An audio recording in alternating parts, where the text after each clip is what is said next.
aparece un primer plano de un ojo. Lentamente va apareciendo una esfera difusa.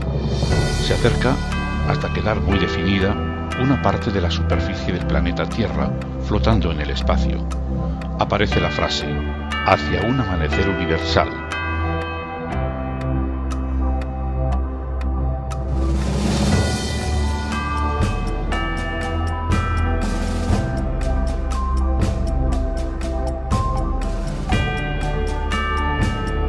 Ciegos en el mundo.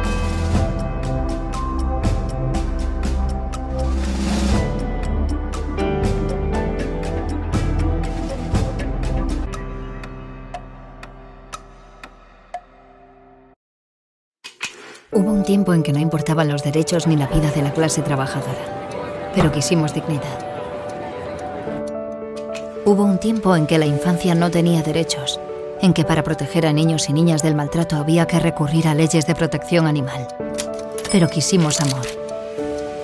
Hubo un tiempo en que el color de algunos seres humanos les convertía en propiedades de otros. Un tiempo en que la ley los discriminaba y segregaba. Pero quisimos libertad. Hubo un tiempo en que la mitad de la población no éramos consideradas personas. En que nuestro cuerpo, nuestra voluntad y nuestras decisiones no eran nuestras. Pero quisimos igualdad. Hubo un tiempo en que se podía abandonar, maltratar y eliminar impunemente a personas en situación de discapacidad. Pero quisimos humanidad. Hubo un tiempo en que por ser, querer y desear libremente, te encerraban en un armario, en un psiquiátrico o en una cárcel. Pero quisimos diversidad. Hubo un tiempo en que las escuelas segregaban al alumnado por su procedencia, etnia, clase social o capacidades. Un tiempo en que la ONU acusó a España de vulnerar grave y sistemáticamente el derecho a la educación de niñas y niños con discapacidad. Y ese tiempo es hoy. ¿Qué queremos? Educación inclusiva. Quererla es crearla.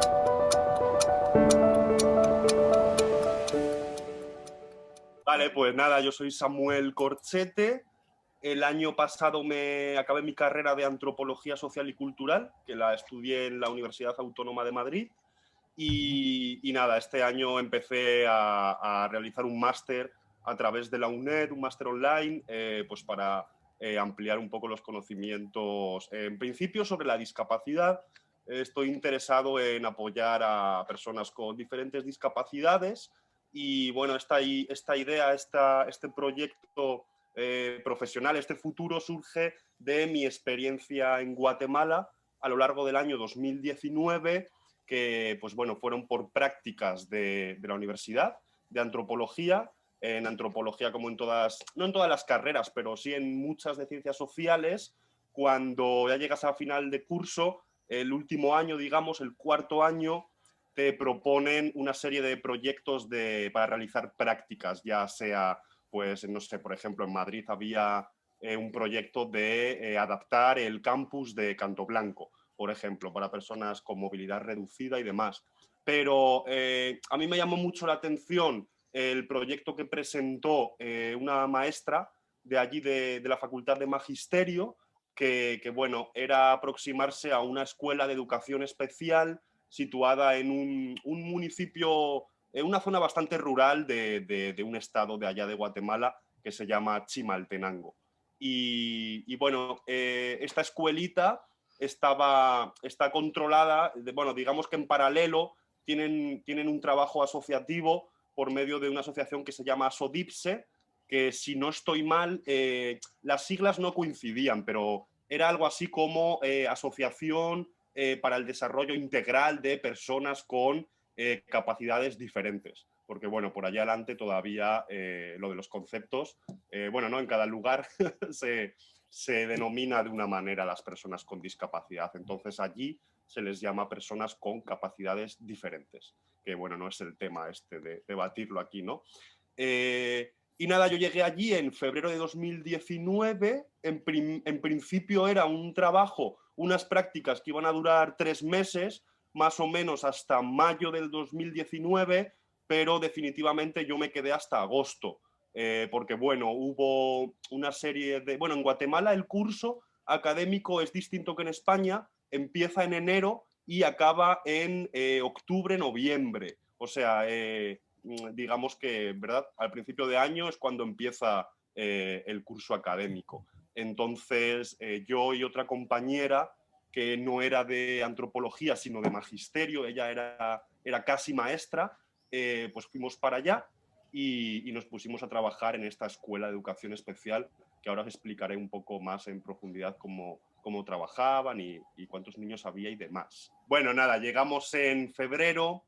La verdad que el recibimiento fue muy bonito, muy bueno, porque bueno, esta escuela de educación especial lógicamente es bastante chiquitita, ¿no? En Guatemala he de decir que la educación pública o regular, como ellos lo suelen denominar, pues tiene muchas carencias en el sentido de pues bueno, que sobre todo suelen faltar infraestructuras, suele faltar dinero para pagar a maestras, suele faltar material. Entonces, eso en general de toda la educación, pero ya si hablamos de escuelas que tratan a niños diferentes o niños con distintas discapacidades, pues se ve verdaderamente cuando estás ahí, se ve que les falta bastante apoyo estatal, ¿no? Digamos, del Ministerio de Educación, ¿no? Nada, llegamos a Guatemala y, bueno, del aeropuerto a esta zona rural, más o menos había un trayecto de 2 horas y media. Entonces, bueno, fue una facilidad para nosotros que nos fue a recibir al aeropuerto la directora de la escuela y una maestra que en su día fue la que ayudó a gestionar todo el terreno de la escuela y bueno, construir el edificio que tenían actualmente y demás. Entonces, nada, voy a explicar un poco ya entrando dentro de la escuelita y vamos avanzando. En esta escuela más o menos había unos 34 alumnos y alumnas divididos en 3 clases diferentes. Como he dicho antes, en Guatemala la verdad que faltan muchos recursos y sobre todo en las zonas rurales se nota un montón. Bueno, este lugar se llama San Martín Gilotepec, mejor dicho, y es una zona cachiquel, que son mayas, son una de las variantes mayas de las 28 estirpes que existen hoy, pues es una de ellas, los cachiqueles.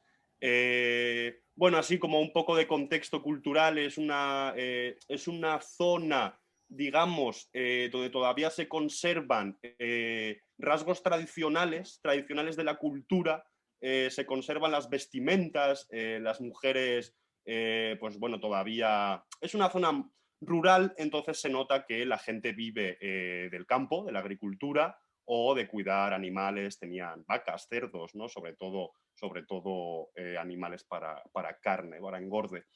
Entonces, bueno, esta escuela de educación especial se sitúa prácticamente en el centro de San Martín y había unos 34 niños, como he dicho, divididos en 3 clases y en cada clase una maestra, iban rotando de alguna manera, pero sobre todo había una maestra para infantil, niños menores de 3 años, 4, 3 años. Bueno, esto lo voy a explicar. Como había pocas aulas, realmente no dividían a los niños por edades, sino que les dividían un poco por conocimientos. Esto lo juntamos con que en esta escuela había todo tipo de discapacidades, excepto visual. Ahí había niños que no escuchaban, había niños y niñas con síndrome de Down, había una niña con parálisis cerebral y bueno, luego había lo que se podía denominar como TEA, ¿no? Trastorno de Autismo. Eso es, autismo leve y bueno, y casos donde estaban allí porque no sabían leer. Entonces, no se junta un poco todo. Aparte de atender a la discapacidad con los pocos recursos que tenían, pues también niños o jóvenes que iban muy mal en la escuela o que vivían aún más alejados, ¿no? En zonas aún más rurales, porque hay que entender que Guatemala, creo que el 80% del país es zona rural pues bueno, accedían a esa escuela con el fin de conseguir pasar la primaria, ¿no? Porque también es un dato interesante, en Guatemala escuelas de educación especial solo atienden hasta primaria. Una vez esos niños pasan a secundaria, digamos que se quedan un poco en pañales, ¿no? Porque tienen que ir a un centro público y muchas veces las familias pues no tienen los conocimientos para, no el apoyo, no les pueden dar ese apoyo.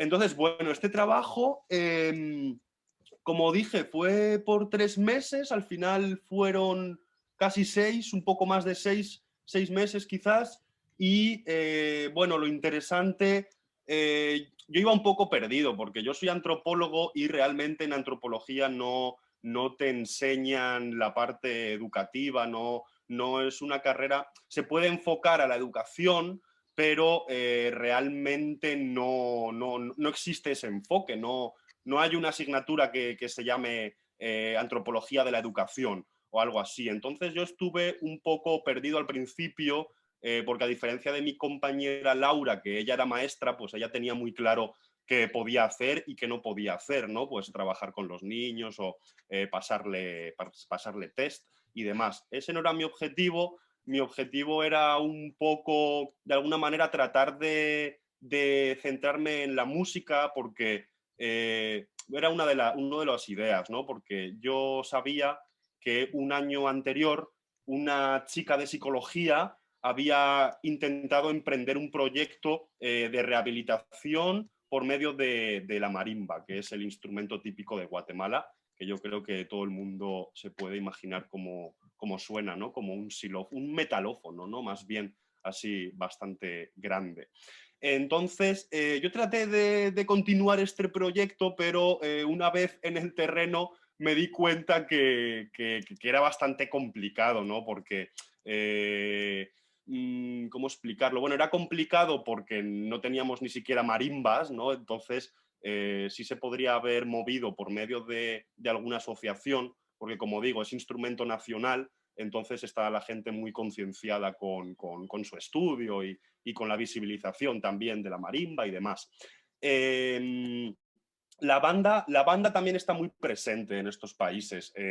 Es típico que las personas, sobre todo en días especiales, como puede ser el 15 de septiembre, que es el Día de la Independencia en Guatemala, es típico que las escuelas hagan un desfile dividido por escuelas, sobre todo, ¿no? Eligen unos cuantos de los mejores de las escuelas, tal, y hacen un desfile por el pueblo donde pues se conmemora la independencia, ¿no? Esto fue más adelante.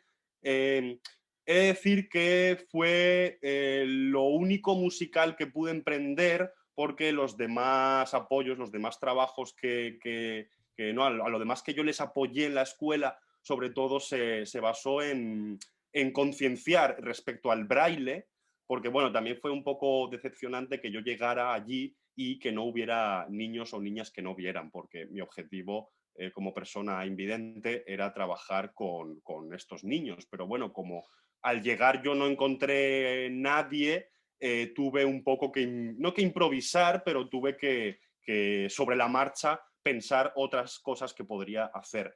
Entonces mi apoyo a la escuela, pues yo era un poco chico de los recados, podría decir, ¿no? Pues había que salir a comprar comida para el recreo, pues yo salía, apoyo administrativo, un poco poner en plan las compus de la escuela que estaban bastante echadas a perder, y bueno, un poco lo que buenamente pude hacer.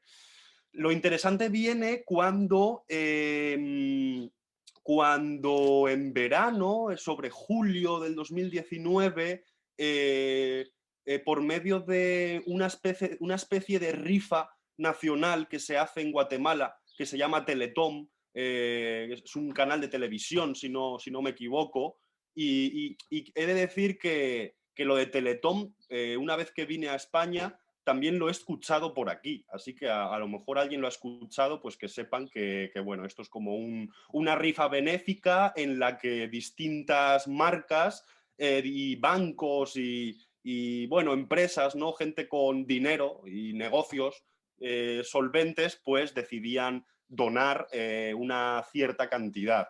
Lo que pasaba que esta Teletón, como todo, ¿no? En esos países también a veces era un poco engañoso porque, pues bueno, se decía que el 20% de lo que recolectemos irá para una causa benéfica, pero luego no se sabía muy bien dónde se invertía ese dinero.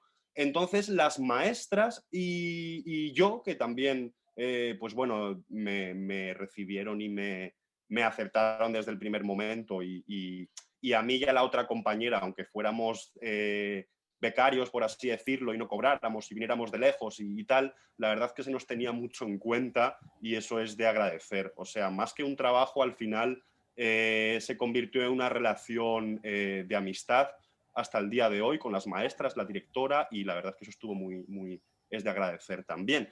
Entonces, estas maestras deciden montar por primera vez una especie de teletón benéfico, pero única y exclusivamente gestionado y convocado por la Escuela de Educación Especial. Entonces, bueno, aquí es cuando surge un poco la oportunidad. No fue trabajo directo con los niños, pero una de las actividades que yo propuse para esta rifa benéfica, bueno, aparte de cocinar un montón de paella, que luego vendimos, al final hicimos como, ¿qué os voy a decir? Yo, fue una barbaridad. Fueron como 6 kilos de paella al final, o un montón, de verdad. Y me salían muy ricas y la gente, la verdad, que lo compraban. También fue una especie de, ¿cómo decirlo? Sí, de conciertos los 2 últimos días de esta rifa, que duró 3, donde se hicieron distintas actividades. Pues contratamos un payaso que contaba chistes, vendimos la paella, más platos, hicimos sorteos y luego hicimos los conciertos. Entonces, bueno, ahí tuve la oportunidad de contar con gente que yo había ido conociendo esos meses, los cuales, pues, había gente que no veía entre esas personas. A lo mejor había una chica que cantaba, había otro señor que tocaba la guitarra, y bueno, la verdad es que fue todo un éxito esta rifa. Conseguimos, no recuerdo, pero conseguimos como 10.000 quetzales, que vienen a ser unos, a ver, ahora calcularlo, bueno, cada 70 quetzales son 10 euros, así que ahí cada cual puede hacer más o menos sus cuentas. Son unos, bueno, no sé ahora mismo, la verdad es que estoy ya un poco perdido del quetzal. Y bueno, ¿qué más? A ver, que hay bastantes cosas, quiero ordenarlo en mi cabeza. Vale, si os parece, paso a relatar un poco ya lo que es más directo con los niños, lo que fue el desfile del 15 de septiembre, ¿vale? Para ello voy a explicaros un poco mi otro trabajo paralelo, porque, bueno, hasta aquí un poco la experiencia con la Escuela de Educación Especial. Yo nunca me llegué a desvincular de ella porque, bueno, yo conseguí una buena renta en ese pueblo, entonces yo conservé la casa hasta agosto, que me fui. Me fui a México a seguir trabajando en otros proyectos. Entonces yo paralelamente, como no había encontrado niños y niñas que no vieran, y yo quería realizar mi trabajo de fin de grado en antropología, lo quería enfocar un poco a la falta de visión y a las oportunidades educativas que tenían los jóvenes, sí, sobre todo niños a partir de 7 años y adolescentes, digamos una franja de edad de 7 a 16 años. Entonces yo tuve que ponerme manos a la obra a buscar acceso a escuelas donde realmente sí que había niños que no vieran, para yo enfocar mi trabajo de fin de grado a lo que acabo de decir, ¿verdad?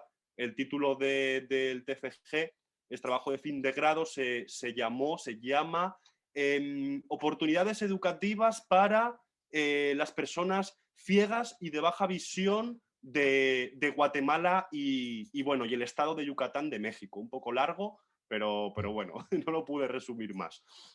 Entonces, contacté con una organización privada que es muy curioso que su fundación viene un poco de la ONCE. La ONCE fue la organización que apoyó a esta organización a su vez, que se llama Comité Pro Ciegos y Sordos de Guatemala.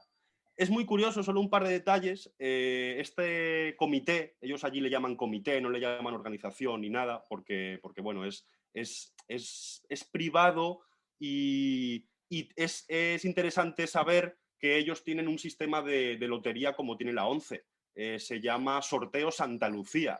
Y también es curioso que el santo coincide con la ONCE. Entonces, bueno, yo fui investigando y sí que es cierto que como he dicho antes, lo que es las bases de fundación y todo esto son muy parecidas a las de la ONCE, ¿no? Entonces, bueno, este comité, vamos a llamarlo, como lo llaman ellos, tiene varias escuelas, como también tenía la ONCE en su día y conserva alguna todavía, ¿verdad? Los CRES, y también tiene centros de rehabilitación integral, que los llaman ellos, su abreviatura es CRI, CRI. Entonces, bueno, tienen todo este sistema de rehabilitación, bastón, enseñar a escribir, y temas psicológicos para personas que tienen que tener una atención diferente, ¿verdad? Y también tienen, si creo recordar, 8 escuelas especiales en total. 8 escuelas a las que hay que acceder, a las que se puede acceder solamente si, digamos, tú eres afiliado al comité. El proceso de afiliación creo que era algo más complejo que el de la ONCE, aunque bueno, no vamos a entrar ahí tampoco. Entonces yo contacté con este comité, les hice una propuesta de acceso a sus centros educativos y finalmente logré que a partir de julio me dieran permiso para acceder. Simplemente me dieron permiso para acceder a una de las escuelas, que estaba en el norte del país, de Guatemala, muy cerca de la frontera con México, la frontera de Tapachula. Esta escuela tenía el nombre de una señora, bueno, vamos a llamarla centro, se llamaba, como digo, bueno, no recuerdo ahora el nombre, María Irene, no sé qué, que era una señora que en su día empezó a crear, que creó el primer hospital de beneficencia o algo así para personas que no vieran, ¿no? Porque ella vivía en la ciudad donde está esta escuela, que se llama Quetzaltenango o Sela, tiene 2 nombres, Quetzaltenango es el oficial, y bueno, esta escuela entonces me dieron permiso para acceder. En un primer momento me pasó igual que cuando llegué a San Martín, ¿no? Pero con la diferencia de que yo ahora ya tenía en mente lo que yo quería, que prácticamente era aproximarme a familias y a estudiantes que no vieran entre 7 y 16 años. Y pues bueno, en estas escuelas también nos digo que no solo hay gente que no ve, también hay diferentes discapacidades, síndrome de Down, autismo, sordera, etcétera. Hay todas prácticamente. Y aquí sí que hay más subvenciones, más apoyos y, digamos, más solvencia, hay más dinero. Entonces eso se nota en el número de salones, iba a decir, el número de clases y, bueno, también el número de maestros. Yo empecé a hacer un trabajo también bastante variado. Había días que iba a la escuela que se encontraba en Quetzaltenango y había días que me desplazaba con los maestros itinerantes, los llaman ellos, o maestros de apoyo, o la integrada, como lo llamaba la ONCE en su día, o bueno, ¿no? Todo esto. Entonces yo empecé a desplazarme con 2 maestros, una maestra que se llamaba Flori y un maestro que se llama Julio, a distintas zonas rurales del país, que realmente pues ahí sí que hacía falta un apoyo bastante contundente, porque bueno, esto es otro tema, pero digamos que aún habiendo más dinero, estos maestros itinerantes eran muy pocos, entonces comparado con el número de niños que tenían que ir a visitar, estaban desbordados.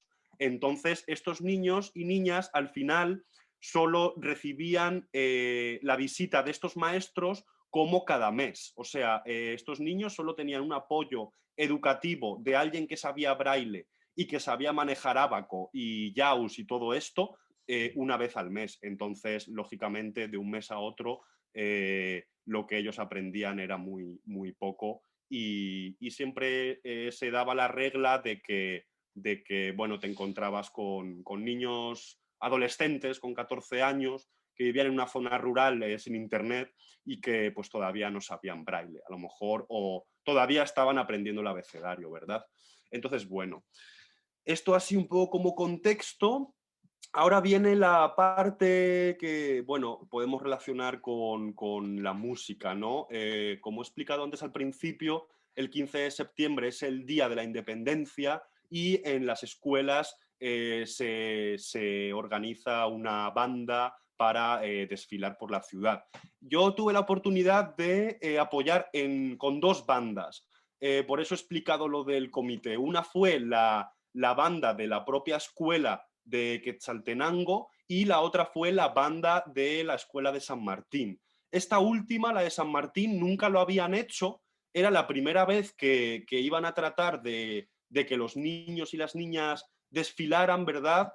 Y entonces, bueno, yo me puse al frente porque las maestras no se veían capaces de organizar a los niños. Entonces yo, junto con otro pianista que yo conocía ahí en Guatemala, le propuse que si me quería ayudar y pues bueno, nos pusimos al frente con ritmos bastante básicos. O sea, al final, bueno, yo toco el saxofón, así que la parte melódica me la adjudiqué yo, porque bueno, estos niños no habían tenido mucho contacto no tenían prácticamente conocimientos musicales, a excepción pues bueno, de seguir el ritmo, un compás básico y demás. Entonces no podíamos aspirar a que la banda sonara súper bien, ¿no? Excelentemente y todos sincronizados y demás. El objetivo era que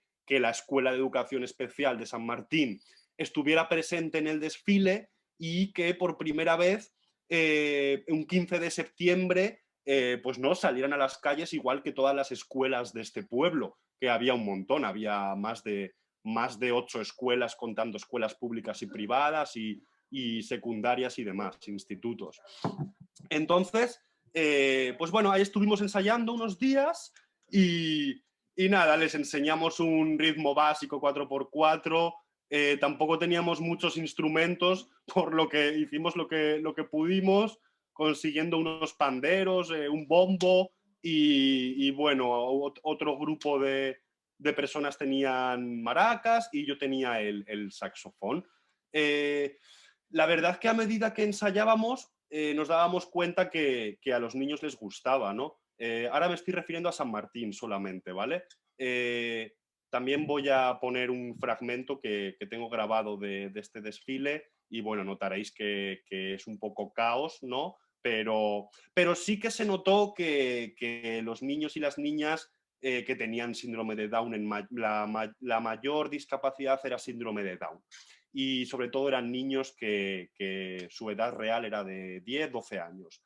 Entonces, bueno, fue bastante motivante ver cómo te hacían caso, ¿no? Y cómo conseguíamos dirigirles en los ensayos de que, pues no, cada uno marcara el golpe 1 del compás, el bombo. No era así como tal, pero bueno, para que nos hagamos una idea, cómo las maracas iban en el 2 y en el 4 y sobre todo que ellos supieran dónde entrar y ver al compañero, ¿verdad? Ver al compañero para llevar el ritmo, ¿no?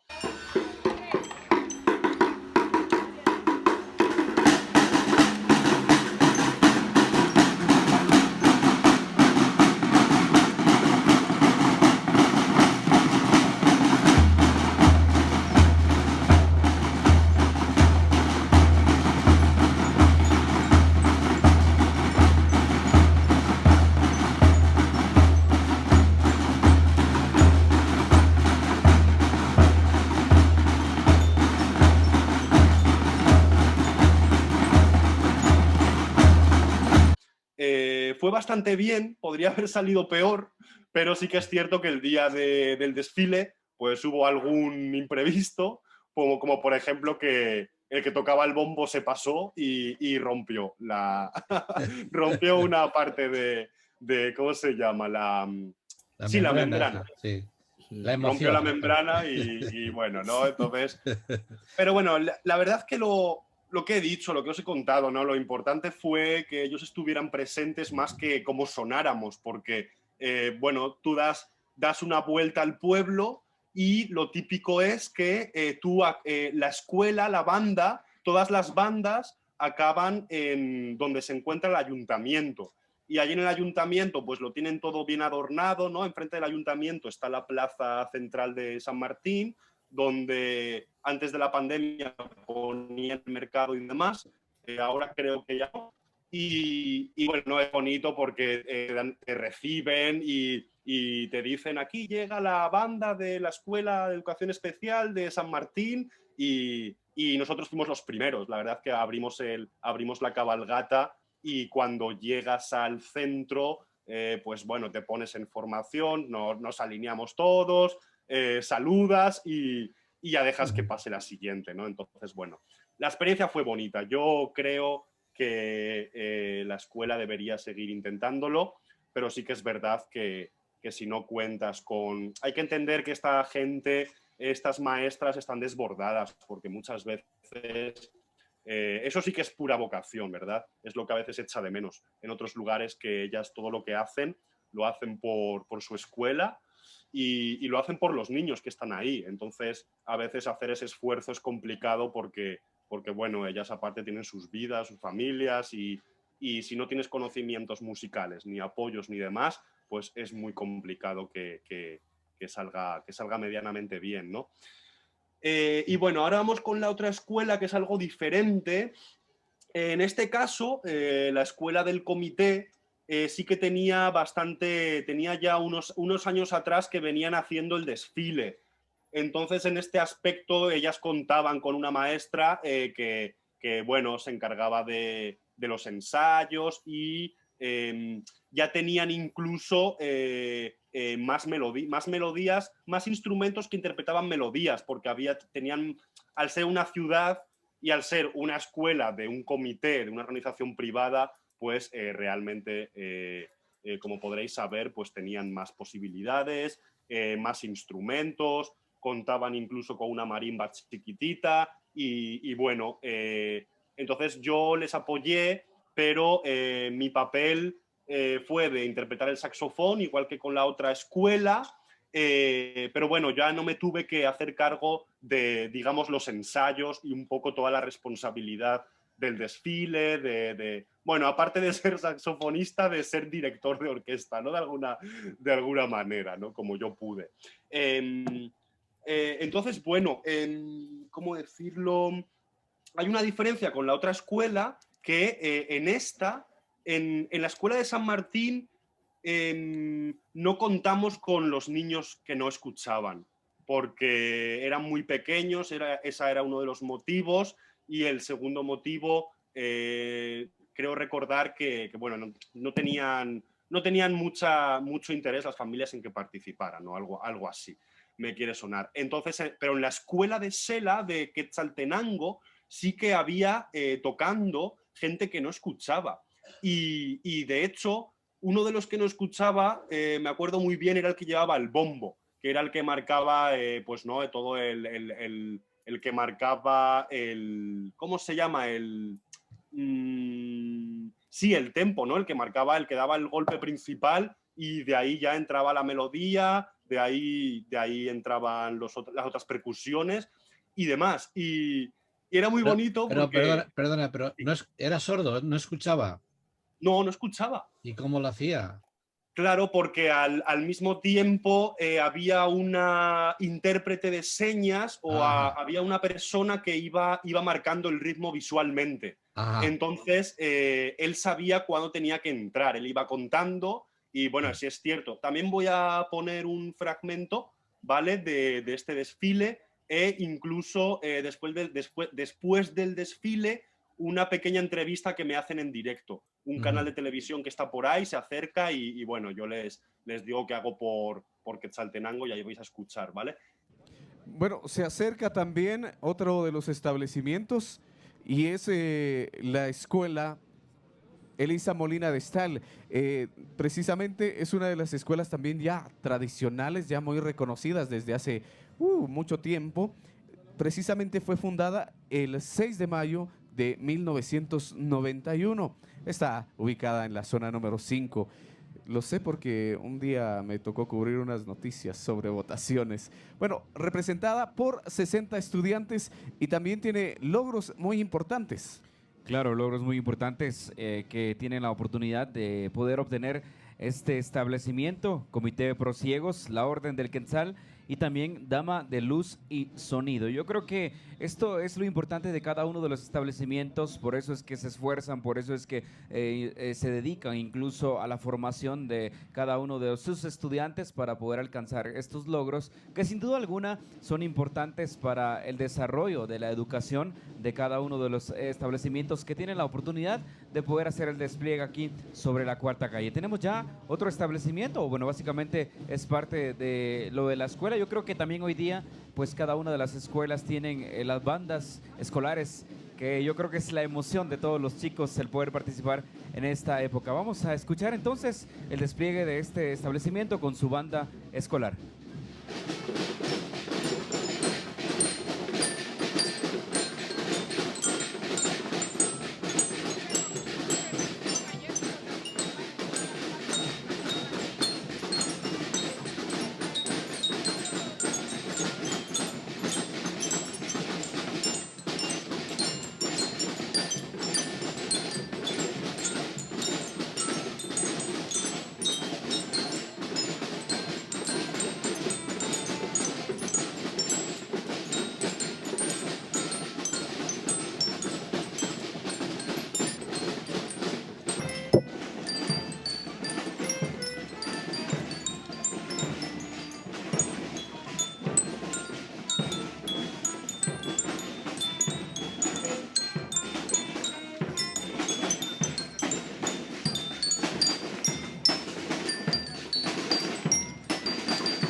De nivel primaria, pues me encuentro con Samuel, parte de la escuela Elisa Molina de Estal, quien pues hoy vienes tocando el saxofón, el instrumento del saxofón. ¿Cómo te ha parecido al momento pues esta participación en este desfile? Bienvenido. Hasta la fecha está bonita, aquí estamos comenzando la mañana, el desfile. Va a ser un día largo de sol y caminar, ¿verdad? Pero por lo general bien. Lo que decía el compañero hace poco, hay que concienciar a la sociedad y es una buena causa que niños que no oyen y que no miran puedan salir a desfilar por las calles de su ciudad, ¿verdad? Porque tienen el mismo derecho que una persona que mire o que oiga, que tenga todas sus facultades, ¿verdad? Samuel, es la primera vez que tú pues participas de este desfile, en este Correcto. desfile. Sí. ¿Cómo te ha parecido? Como le digo, todavía está empezando, pero hasta la fecha bien. Hoy y mañana estaré desfilando con la escuelita, apoyándoles un poco en lo que puedo, que pues ahora mismo es tocar el saxofón. Ajá, y bienvenido. O sea, tiene buena pinta, parece bueno. Samuel, cabe resaltar que tú no pues eres de por acá. ¿De dónde nos visitas? Yo soy de España, llevo en su país medio año ya y vine por prácticas de mi licenciatura en Antropología Social y Cultural. Entonces, ahora estoy trabajando en mi tesis y por eso es por lo que estoy acompañando a esta escuelita de prociegos y sordos, porque estoy colaborando con distintas familias donde hay niños que no miren, dándoles apoyo y demostrándoles que verdaderamente pueden aspirar a donde ellos quieran. Samuel, ya para finalizar, ¿cuál sería ese mensaje para toda la niñez y adolescencia pues, de Quetzaltenango en estas festividades patrias? Pues el mensaje es que respeto, ¿verdad? O sea, que hay que respetar a todo tipo de personas. Pues bueno, los patojos y las patojas ya sabemos cómo son, todos hemos sido pequeños, pero ante todo hay que abrir la mente, concienciarse y saber que la vida no es fácil y que siempre va a haber barreras y piedras que nos pongan en el camino, las cuales tenemos que patear para quitar y seguir adelante. Samuel, te deseamos todo lo mejor en este desfile y muchas gracias por esa entrevista. Compañeros, yo regreso con ustedes en estudio. Bueno, Gerardo, te quiero comentar algo muy importante. Precisamente Samuel estuvo hace unos días en el noticiero Primera Línea y él platicaba que nos visita precisamente desde España. Él viene desde allá y pues viene a apoyar a muchas personas que cuentan con discapacidad visual. Y pues lo tenemos acá. Él decía que pues sea cual sea la discapacidad que tuvieran, eso no impedía a poder realizar el resto de los sueños. Así es de que pues hoy lo tenemos acá participando en este primer desfile de las fiestas de independencia. Así es, Ronnie. Bueno, qué bueno ese mensaje importante para todos nuestros amigos televidentes, que también pues es importante tomar en cuenta que podemos alcanzar cada uno de nuestras metas, no importando las barreras. Entonces, nada, esta banda era más grande. Como digo, la persona que llevaba el único bombo era sorda. También había alguna persona sorda que llevaba pequeños tambores. Ellos lo llamaban redoblantes. Los redoblantes, aquí en España, yo me puedo imaginar que es un pandero como la caja de la batería, ¿no? Es el redoble. Entonces había bombo, había redoblantes, estaba yo con el saxofón y había otras dos chicas, otras dos maestras que tocaban también melodía con pequeñas marimbas o en su defecto pequeños xilófonos, ¿verdad? ¿Qué más había? Y bueno, luego había también un grupo de maracas o panderetas. Entonces eso éramos todos. En total, yo creo, cuento más o menos más de 15 personas tocando, donde los protagonistas, lógicamente, eran los niños y las niñas de la escuela.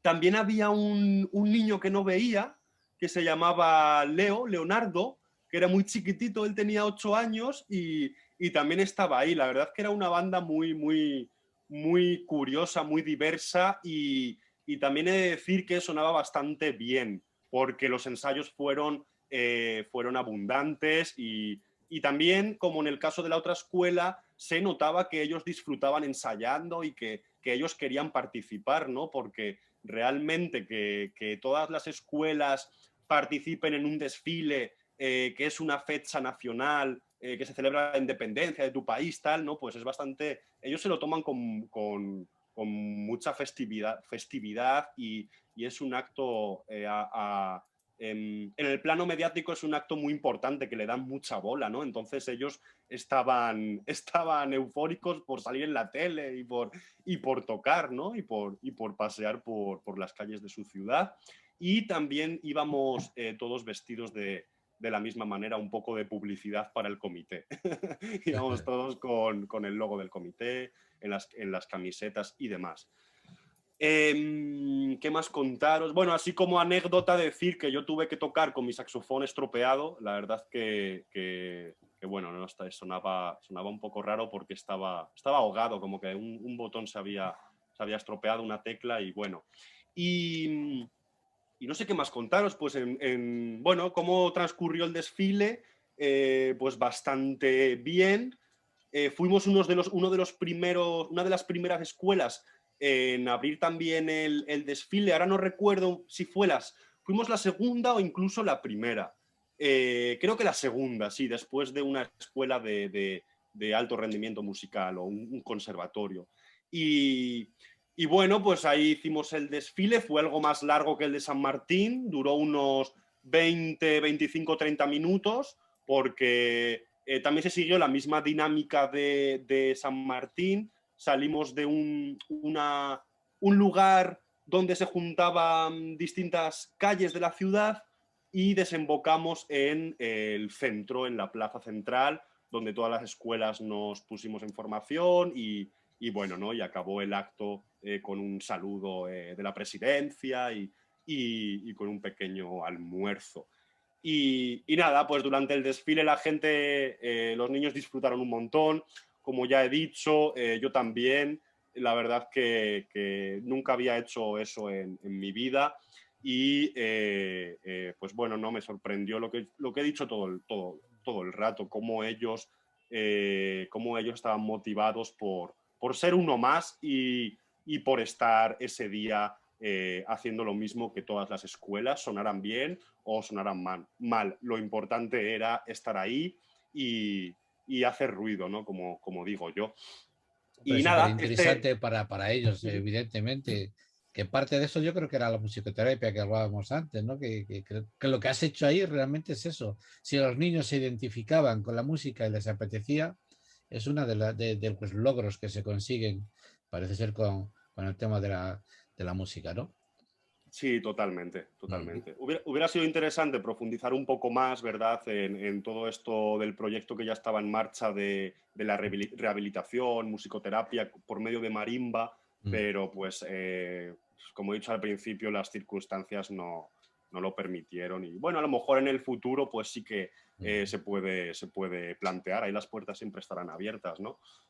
Pero Samuel, antes de irte a México, ¿cómo eran las itinerancias? Porque allí los medios de locomoción, Transporte. sí, de transporte eran un poco, ¿no? Sí, pues la verdad que es buena pregunta porque esto era muy curioso. Vamos a ver, dos maestros itinerantes solamente para esa escuela, la cual, bueno, la zona geográfica que abarcaba era súper amplia. O sea, estamos hablando de Quetzaltenango a la frontera, digamos, unas 3 horas, pero toda la cantidad de zonas rurales que hay de difícil acceso, donde solo podías acceder a lo mejor con todoterreno. A lo mejor ahí te encontrabas que había un niño que no veía y a lo mejor ese niño necesitaba que fuera hasta ahí. Pues había distintos casos, ¿no? Había lugares donde sí que se podía acceder en autobús.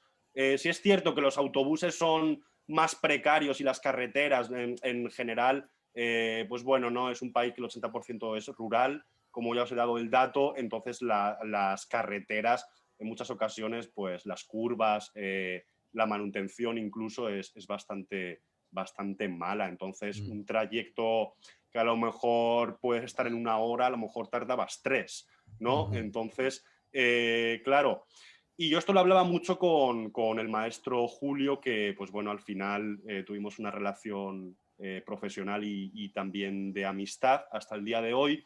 Y ay, espera. Sí, él me comentaba que, claro, que a lo mejor su jornada diaria laboral de apoyo a un niño eran 8 horas. Vale, pero para llegar a la casa de ese niño tenía que un viaje de ida de 3 y otro viaje de vuelta de otras 3. Eso ya son 6 horas, solo le quedaban 2 horas de trabajo. Y si tenemos en cuenta que estos maestros normalmente apoyaban a cada niño una vez al mes, en 2 horas, lógicamente, es que no daba tiempo a nada, porque no solo se dedicaban a apoyarles educativamente con lo que necesitaran, tareas o explicarles cómo se hacía, yo qué sé, una división o enseñarles un poco de ortografía, incluso enseñarles computación, ¿no? Con el ordenador, sino que en muchas ocasiones también se juntaba que ellos tenían que ser mediadores entre los niños y los maestros y entre los niños y las familias también. Porque, bueno, estamos hablando de que había distintos casos, pero en muchas ocasiones, pues a lo mejor el maestro no quería ayudar al niño.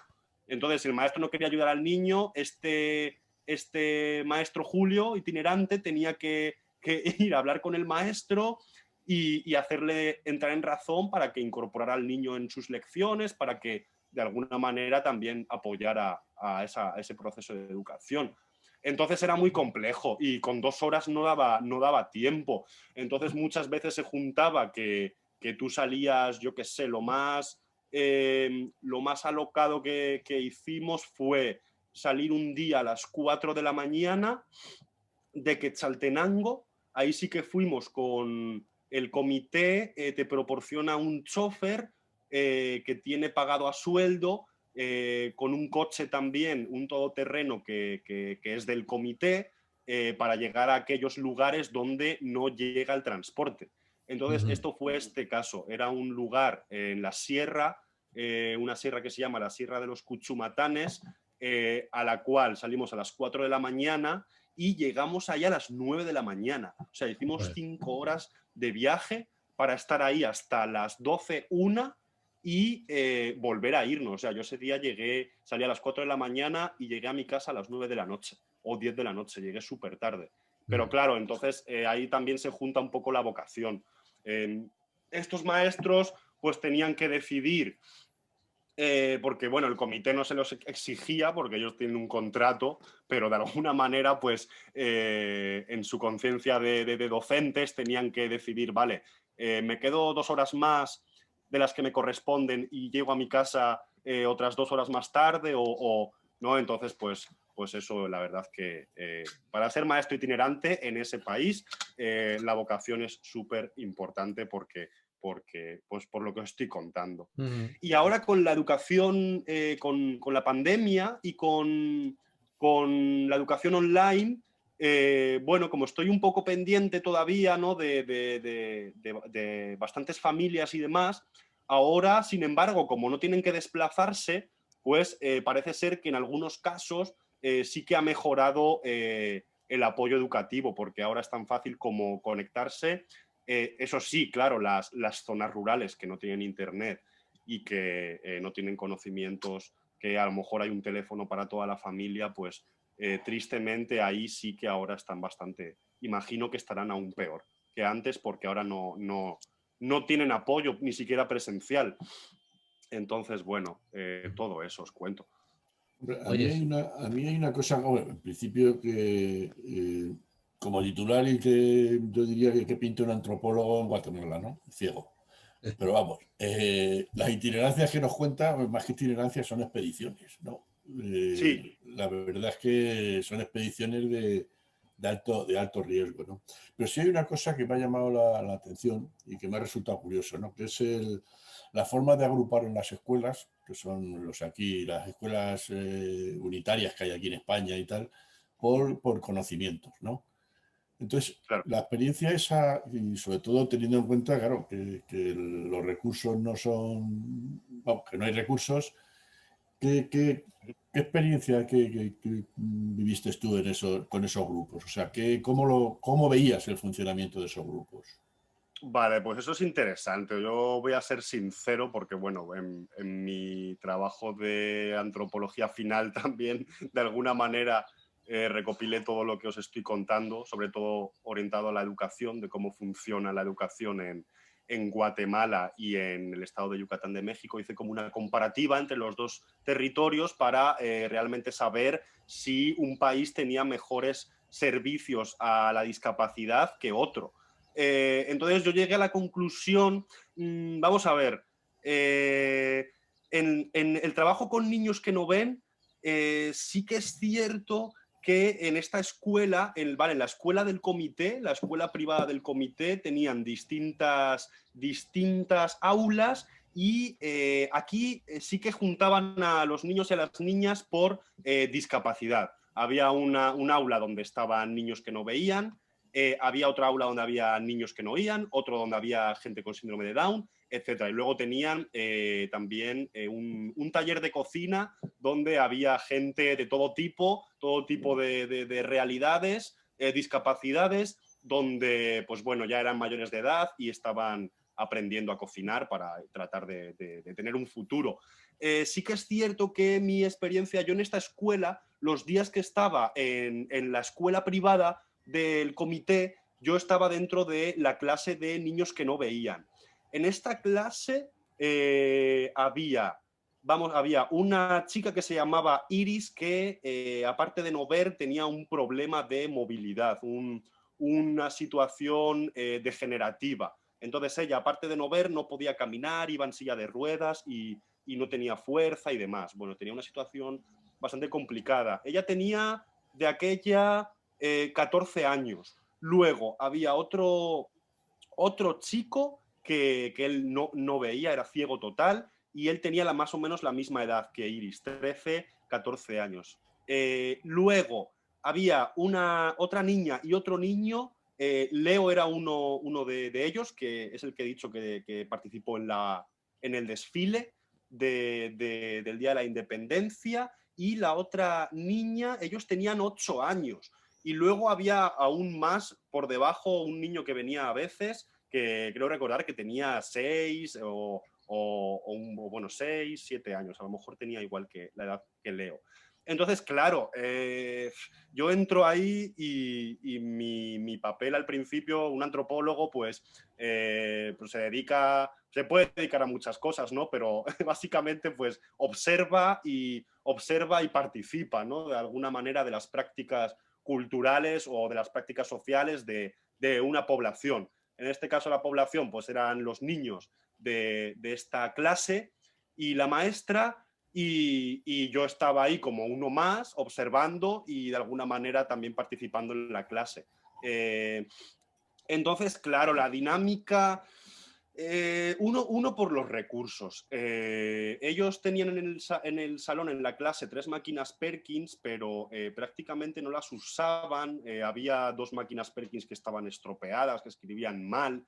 Luego en la escuela también había una pequeña biblioteca, pero yo un día me puse a ordenar la biblioteca de braille. Yo me puse a ordenarla y realmente era un caos porque no había mucho material y el poco material que había no estaba completo, los volúmenes. Entonces, he de decir que en cuanto a organización de esta escuela, yo lo digo, pues, por si lo escucha alguien de Guatemala, lo digo como crítica constructiva, pues podría funcionar mejor en el sentido de apoyo a las personas que no vieran, porque sí que es cierto que también había una impresora braille, pero no estaba arreglada. Entonces las clases de los niños de esta clase en la que yo entraba, pues eran muy básicas. Era a lo mejor un pequeño dictado, luego leerlo, pero el nivel era muy dispar porque los mayores, que eran Iris y el otro chico, se aburrían, mientras que, porque ya pues escribían a pauta, escribían rápido y demás, pero yo notaba que se aburrían porque no tenían motivación. Bueno, ahora me estoy acordando, abro paréntesis, una de las actividades que montaron mientras yo estuve entrando en esta clase fue preparar a estos niños para un concurso que hizo el comité en la ciudad de Guatemala, que era un concurso artístico. Entonces juntaba a todas sus escuelas, todas las escuelas privadas del comité las juntaba en un mismo día, donde hacían diferentes actos, hacían baile, y esta clase de donde estaban estos niños que os estoy explicando, se prepararon una canción que cantaron en directo, la cual también voy a rescatar algún vídeo que tengo, porque yo el día del concurso fui con ellos, fui hasta la ciudad de Guatemala y estuve con ellos ahí en el teatro, pues apoyándoles y estando allí, ¿verdad? porque bueno, básicamente mi trabajo, como he dicho, o sea, en la otra escuela de San Martín, en el plano educativo, pues yo no soy maestro, pero sí es lógico que sé braille y bueno, pues yo con mis conocimientos, pues también se me da bastante bien la tecnología, entonces yo, en base a las necesidades que cada familia y cada niño tenía, pues yo me adaptaba. Digamos que al final hice el papel que hacían los maestros itinerantes y la verdad es que aprendí mucho de ellos porque al final tienes que convertirte en psicólogo, pero no solo psicólogo de los niños, ¿no? De alguna manera, psicólogo de los padres, psicólogos de los maestros, de los directores. También, yo qué sé, tienes que ser un poco manitas porque a lo mejor llegabas a una zona y la niña que estaba ahí, pues me estoy acordando, tenía el bastón roto. Entonces, pues bueno, tenía que tratar de arreglárselo o conseguirle otro. Entonces te haces muy todoterreno. Eso está bien. Y bueno, volviendo a esta clase de niños que no veían, pues yo notaba que estaban aislados respecto a los demás niños del colegio, porque incluso en el recreo ellos se quedaban dentro de la clase y yo un día les pregunté, ¿por qué no salís a jugar fuera, no? Y el mayor, el chico mayor dijo que él no salía porque Iris no podía salir y no podía salir porque para salir al patio había unas escaleras, entonces si Iris quería subir al patio, ¿no? Porque la clase suya estaba en la planta de abajo, tenía que subir un tramo de escaleras y tenían que subirla a pulso. Entonces, bueno, no, se juntaban muchas cosas, como os digo. Vuelvo a recalcar que la escuela, a mi parecer, hace muchas cosas, seguramente hoy haga aún más, pero en la atención a las personas que no ven dejaba un poco que desear, porque bueno, no sé, no, es que ni siquiera seguían un libro de cada asignatura, ¿no? Eran como las clases no improvisadas, porque la maestra, pues yo imagino que se las pensaba, pero era como intentar conciliar la educación de un niño de 8 años con uno de 14. Entonces, lógicamente, mientras el de 8 años está, yo qué sé, aprendiendo cosas de flores o de naturaleza, de ciencias sociales, el de 14 ya tiene que estar en, no sé, en otro nivel más alto. Entonces, ahí sí que se notaba. Es lo que os puedo así comentar, ¿verdad? Sí que hubo mucha diferencia con México en cuanto al colegio que visitaste después. Es que son distintos sistemas. México tiene algo muy bueno que es la educación, o sea, digamos que el Ministerio de Educación mexicano tiene un apartado donde única y exclusivamente se dedican a la educación especial. Entonces ellos tienen los CAM, que son centros, ¿cómo era? Centro de atención múltiple, ¿vale? Que podrían ser semejantes a estas escuelas privadas de Guatemala, con la única diferencia que los centros de atención múltiple son públicos en México. Entonces, claro, ahí ya la cosa cambia.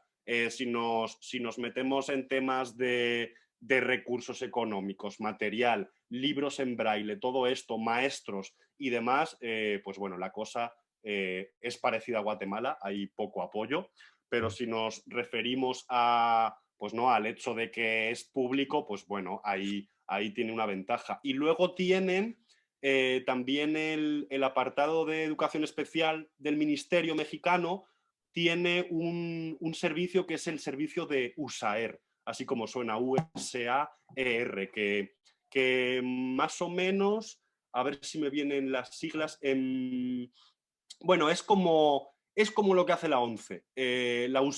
La USAER es Unidad de Servicio de Apoyo a las Escuelas Regulares. Eso es, Unidad de Servicio de Apoyo a las Escuelas Regulares, USAER. Entonces, ellos tienen distintos profesionales. Hablamos de psicólogos, hablamos de maestros, pero ya formados en atención a gente que no ve o en atención a gente con síndrome de Down, atención a gente sorda, que van a las escuelas regulares o públicas del país y están divididos por estados. Entonces, cada estado de México tiene una unidad de servicio, de apoyo de estas características.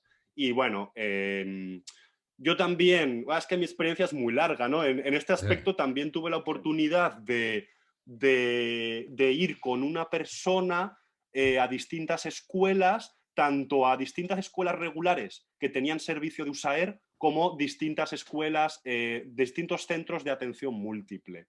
En los centros de atención múltiple podríamos decir que pasa algo similar con lo que os he contado de la escuela especial privada de Quetzaltenango, ¿no?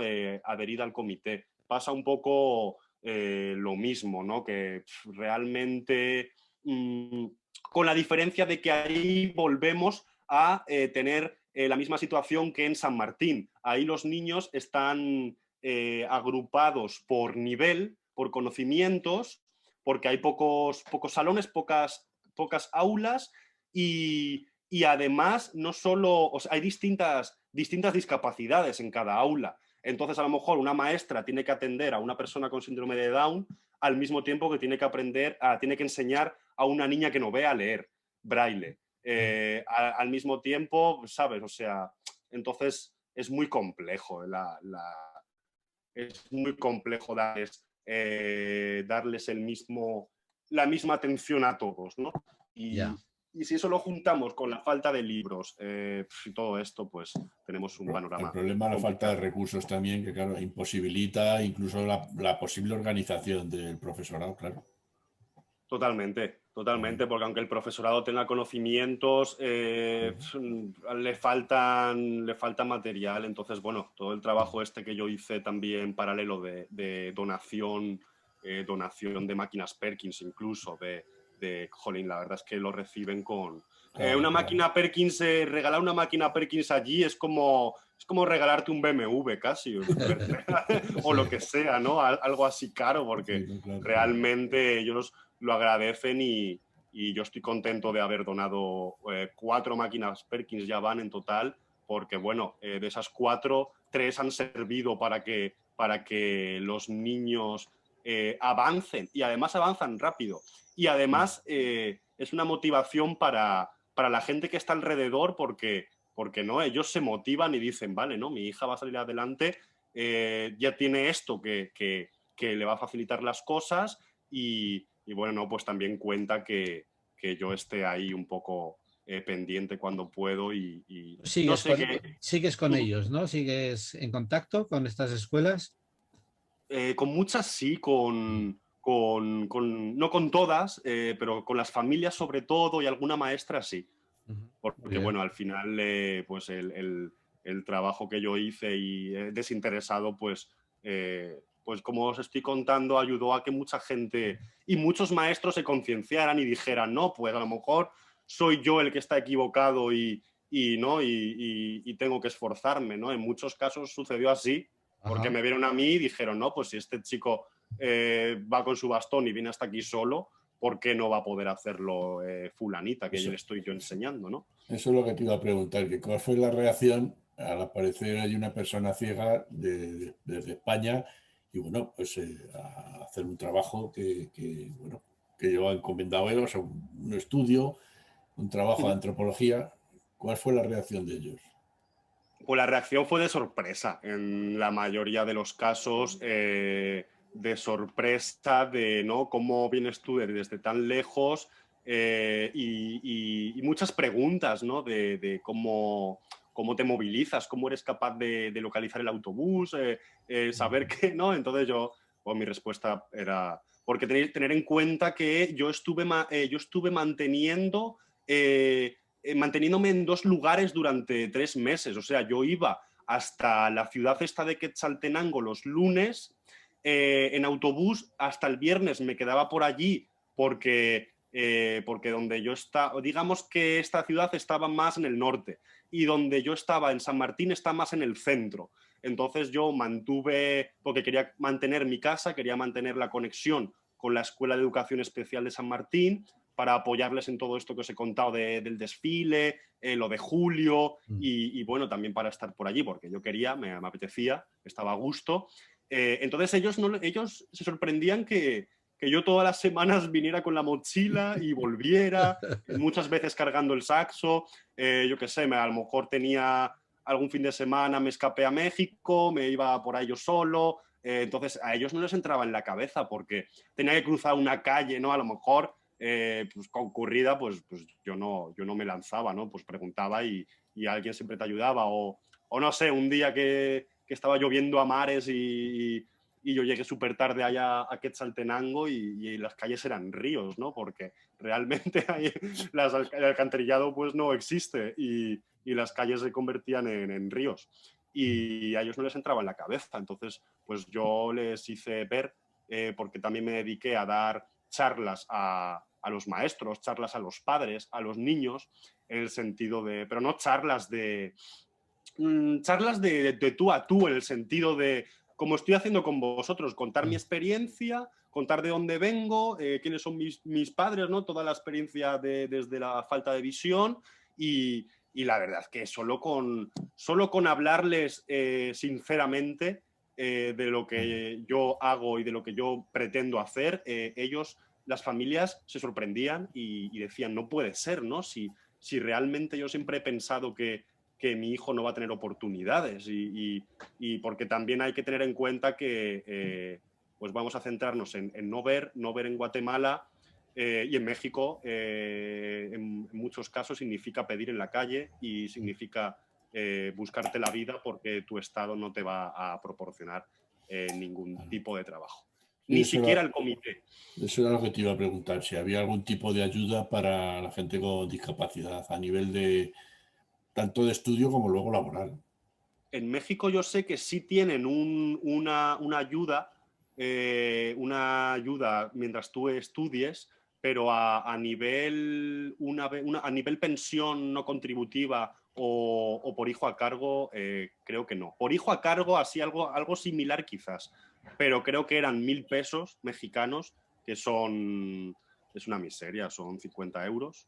Y bueno, 1.000 euros al año, o sea, ya ni siquiera al mes, al año. Ya. Y bueno, pues es que pues comparado 1.000 pesos y una máquina Perkins en México, yo estuve viendo precios, son 20.000 pesos de segunda mano, pues haceros en 20 años tienen una Perkins. ya, ¿no? Cuando estén ya en la uni o no sé.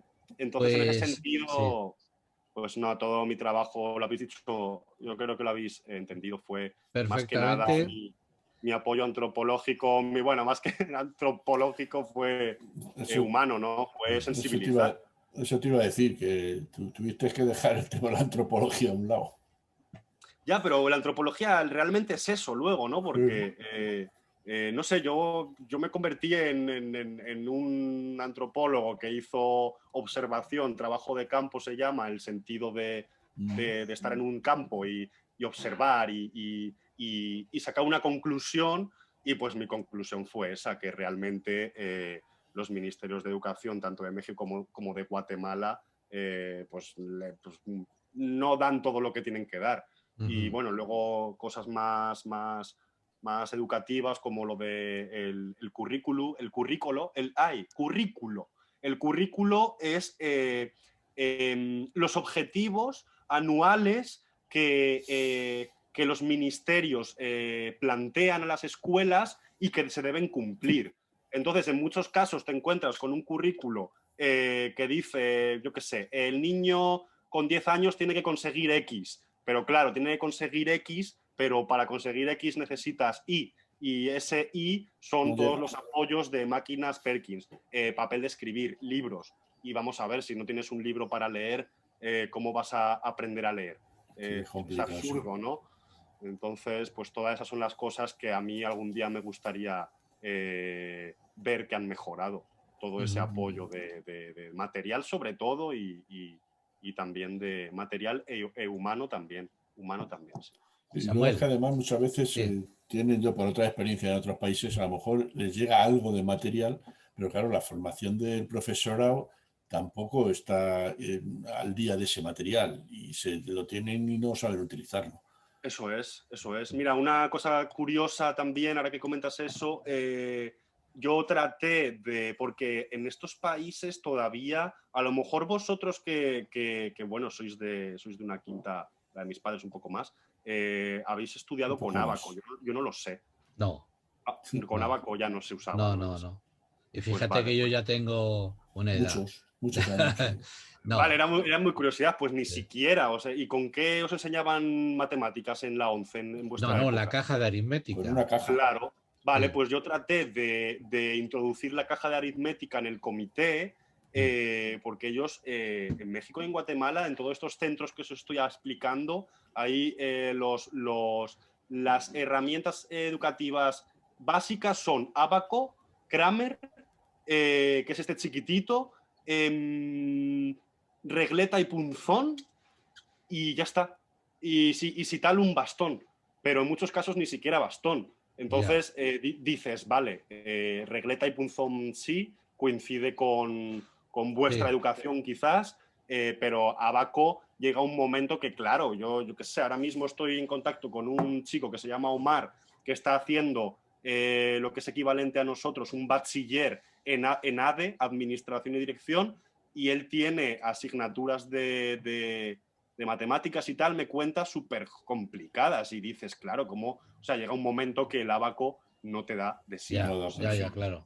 yo veía cómo hacían cuentas de multiplicaciones grandes con el ábaco y yo sorprendido que lo había visto en el colegio, pero ya se me había olvidado, no, nunca lo he usado, les decía, bueno, tiene que haber algo más sencillo, ¿no? Para que ustedes Sí, puedan pero enseñar. hacer una integral con un abaco, joder, debe ser muy complicado. Uf, bueno, no, es que en muchos casos no llegan hasta ese conocimiento, pero no llegan porque no porque ellos no puedan, no su mente no les dé, sino por las herramientas. Claro. Entonces, claro, yo intenté introducir la caja aritmética, incluso traté de fabricar una y no lo logré, luego conseguí comprar unas, pero me las trajeron de Estados Unidos y eran muy extrañas. En vez de ser la caja de aritmética de toda la vida, es que ya me he dado cuenta yo que hay distintos tipos. La que vosotros usasteis creo que ni siquiera tenía los pinchos en braille, los tenía en relieve, ¿verdad? En los dos. Por un lado eran relieve Utilicé, y por otro en braille. Pues os cuento que hay una tercera caja aritmética, que es la americana, la cual, a ver, ¿cómo os explico? Simplemente tenía una raya, ¿vale? O sea, el pinchito tiene una raya. sí. Entonces, donde tú lo clavas, no es que sea un cuadrado, sino que es un octaedro, tiene 8 posiciones.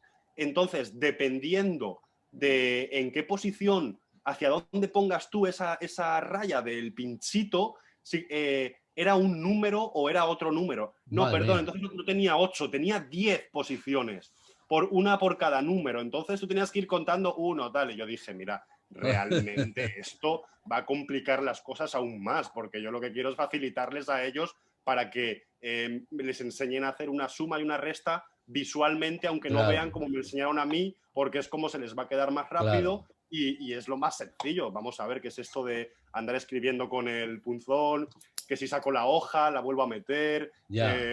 Luego, pues bueno, yo le pregunté a mi madre y algún truco me dio, como lo de, que seguro que vosotros lo sabéis, lo de escribir por ejemplo, la multiplicación con la regleta, sacar la hoja, darle la vuelta y escribir por la otra cara el resultado para ir leyendo la Sí. cuenta, ¿no? Sí. Pero claro, yo eso no lo sabía porque pues tengo 28 años y yo he estudiado con Perkins toda mi vida, ¿no? Entonces, bueno, pues al final lo de la caja aritmética fue un poco fallido, fue una pena, la verdad, que jolín, eso lo tengo yo ahí en deuda con el comité, porque fue en el comité donde intenté introducirla, incluso con pinchitos de madera me puse yo a fabricar pinchitos del mismo tamaño para poder pegarle arriba un POSIT Madre en mía. braille Y bueno, al final algo así salió adelante y de hace Sí, unos no, meses, sí. ¿sabes? Al Ah. final más o menos lo logré, pero lo que pasa que no sé. Y luego he visto las cajas aritméticas que tiene ahora la 11 y son súper chiquititas, ¿no? Sí. Sí. Pues oye, pues fenomenal. Gracias. Muy, muy interesante, sí, señor. Gracias, Sí. chicos. Pues nada, felicidades y estamos en contacto. Ojalá se puedan Nada. seguir haciendo más cosas. Sí. La idea es seguir con más países, o sea, verdaderamente hay que hacer mucho, como podéis ver, todo lo que os he contado y que queda en el camino. Siempre hará falta. Pues muy bien. Muy bien. Un abrazo. Gracias, chicos. Venga, Muchas gracias. gracias. Hasta luego. Buen día. Punto